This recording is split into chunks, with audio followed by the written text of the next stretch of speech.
Hi, കുറേ നാളായി video ഒക്കെ ചെയ്തിട്ട്. ഇന്നെന്തായാലും എനിക്ക് ഏറ്റവും ഹെൽപ്ഫുള്ളായിട്ടുള്ള ഒരു പ്രോഡക്റ്റ് നിങ്ങൾക്കും കൂടെ ഒന്ന് പരിചയപ്പെടുത്താമെന്ന് കരുതി വന്നതാണ്. അപ്പം നിങ്ങൾ പലരും ഉപയോഗിക്കുന്നതായിരിക്കും കേട്ടോ ഇത്. അപ്പോൾ ഈ കള പറിക്കാൻ പറ്റുന്ന ഈ സംഭവം ഇത് വെച്ചിട്ട് എത്ര സിമ്പിളായിട്ട് നമുക്ക് നമ്മുടെ മുറ്റവും ഗാർഡനും ഒക്കെ ക്ലീൻ ചെയ്യാമെന്ന് നോക്കി. വെറുതെ ഇങ്ങനെ ഒന്ന് വടിച്ച് കൊടുത്താൽ മതി. ആ പുല്ലെല്ലാം വേരോടെ ഇങ്ങനെ പിഴുതു പോരും. വേണ്ടോ? ഇപ്പോൾ നമ്മൾ തൂമ്പ വെച്ചൊക്കെ ചെത്തി എടുക്കുവാണെങ്കിൽ മണ്ണെല്ലാം ഇളകി ആകെ വൃത്തികേടായി കിടക്കും അല്ലേ. പിന്നെ കൈ കൊണ്ട് പറിച്ച് മാറ്റാമെന്ന് വെച്ച് കഴിഞ്ഞാൽ അതും ഇച്ചിരി ടഫ് ടാസ്ക്കാണ്. ഇത് നോക്കി എത്ര സിമ്പിളായിട്ടാണ്. ജസ്റ്റ് ഒന്ന് വടിച്ച് കൊടുത്തു കഴിഞ്ഞാൽ അത് വേരോടെ ഇങ്ങനെ അടർന്നു പോരും. ഒരുപാട് മണ്ണിളകി വൃത്തികേടും ആവുന്നില്ല. എന്നിട്ട് നമുക്ക് ഇങ്ങനെ ഒന്നത് അടർത്തിയിട്ടതിന് ശേഷം ചൂല് കൊണ്ടൊന്ന് ഇടഞ്ഞൊന്ന് തൂത്ത് എടുത്തു കഴിഞ്ഞാൽ സിമ്പിൾ. എത്ര പെട്ടെന്ന് അവിടെ ക്ലീൻ ആകുന്നതെന്ന് നോക്കി.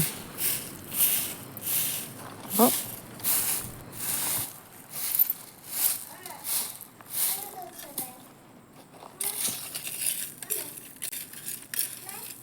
വരുന്നു മോനെ.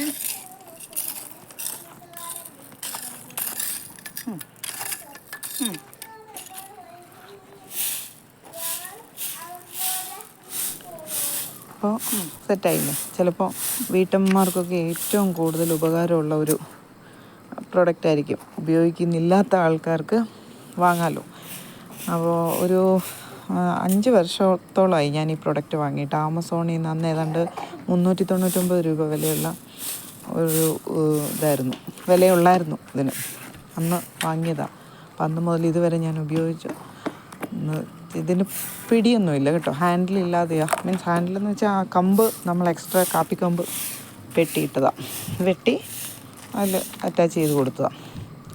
ഹാൻഡിൽ ചേർത്ത് വാങ്ങുമ്പോൾ വില കൂടുതലുണ്ടെന്ന് തോന്നി. ഇപ്പം ഞാൻ ആമസോണിൽ സെർച്ച് ചെയ്തപ്പോൾ ഏതാണ്ട് 460 രൂപ അടുത്ത വിലയുണ്ട്. ഞാൻ ആ പ്രോഡക്റ്റിൻ്റെ ഡീറ്റെയിൽസ് ലിങ്ക് ഈ വീഡിയോയിൽ കൊടുത്തേക്കാം. അപ്പോൾ നിങ്ങൾക്ക് ഇഷ്ടപ്പെടുവാണെങ്കിൽ യൂസ്ഫുൾ ആണെന്ന് തോന്നിയാൽ വാങ്ങിക്കും. ഇതാണ് നമ്മുടെ ആഫ്റ്റർ എഫക്റ്റ്. ഇതുണ്ടോ, കള പറിക്കാത്ത സ്ഥലത്തെ മുറ്റവും നമ്മളിത് വെച്ച് വൃത്തിയാക്കിയ കിടക്കുന്നുണ്ടോ, എത്ര പെട്ടെന്ന്. അപ്പോൾ ഇവനാണ് താരം. ഇതിങ്ങനെ ഒരുപാട് വർഷമായില്ലേ നമ്മൾ ഉപയോഗിക്കുന്നു. അപ്പം ചെറിയ തുരുമ്പൊക്കെ കയറിയിട്ടുണ്ട്. അപ്പോൾ ഇതാണ് ഞാൻ പറഞ്ഞത്, 4-5 വർഷം മുന്നേ ഇട്ട് കൊടുത്ത കാപ്പിക്കമ്പായത്. ഇതിൻ്റെ അവിടെ ഒരു ആണി അടിക്കാനൊരു ഹോളൊക്കെ ഉണ്ട്. ആ പൈപ്പ് അതിനകത്തോട്ട് വെച്ചിട്ട് ആണി വെച്ചടിച്ച് ഇട്ട് കൊടുത്താൽ. അപ്പോൾ ശരി.